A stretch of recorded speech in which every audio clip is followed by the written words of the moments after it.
Salut, je m'appelle Darren Merlot, je suis le propriétaire de Leaktronics. Nous sommes ici aujourd'hui pour faire une démonstration sur les tests de pression appropriés, la sécurité des tests de pression, déterminer s'il y a une fuite dans un tuyau, puis la localiser avec un équipement électronique. Voici l'appareil de pression fabriqué par Leaktronics. Il a des bouchons à induction que nous pouvons visser sur l'extrémité, allant d'1 pouce à 2 pouces, qui sont les tailles les plus populaires dans la piscine.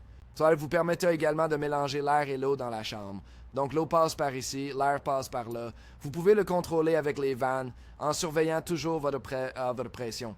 Et ce que vous faites, c'est que vous mélangez l'air et l'eau et les envoyez dans le tuyau. Ce que cela fait, c'est créer une ébullition très distincte.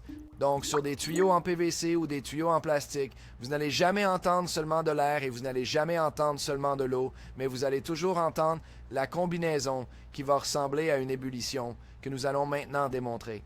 Donc, nous allons tester cette ligne de 2 pouces qui est derrière moi avec la pression. Encore une fois, en utilisant uniquement de l'eau, nous allons monter la pression. Et ensuite, s'il y a une fuite, c'est ce que nous allons vous montrer. Comment utiliser de l'air pour introduire dans la fuite et créer cette ébullition.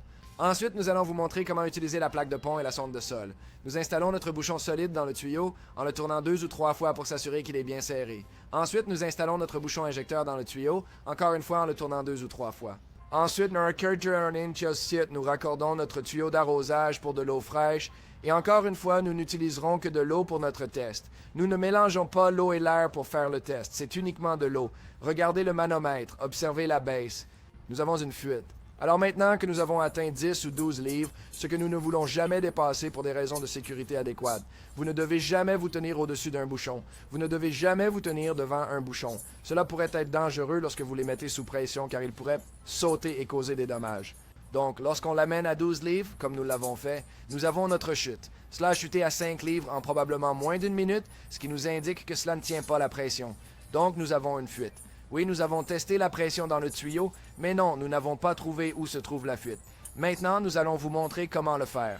Alors, maintenant que nous l'avons rempli d'eau, nous allons le remonter, nous allons le laisser tomber. Ensuite, nous allons vous montrer comment nous ajoutons de l'air et comment nous écoutons. Sur du béton dur, nous allons utiliser la plaque de pont. Et sur le sol, les conditions rocheuses, l'herbe, nous allons utiliser le sol. Donc, nous branchons notre air maintenant à notre compresseur. Nous utilisons un compresseur de 6 livres. Et nous allons monter notre tuyau. Laissez-le tomber tout seul. Ensuite, nous allons envoyer de l'air en essayant de ne jamais dépasser 12 à 15 livres.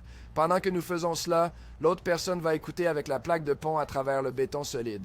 Il va vérifier en déplaçant cette plaque de pont à intervalles d'environ 12 pouces, à la recherche de ce son distinctif de bouillonnement. Ensuite, nous utilisons notre sonde de sol lorsque nous ne sommes pas sur des surfaces solides, lorsque nous écoutons dans une zone rocheuse. Encore une fois, nous sondons en déplaçant la sonde de 25 à 30 cm à chaque fois. Nous avons entendu cette fuite. Donc maintenant, nous allons la localiser et marquer notre emplacement. Nous allons tracer un X au milieu et c'est la zone qui doit être coupée et excavée.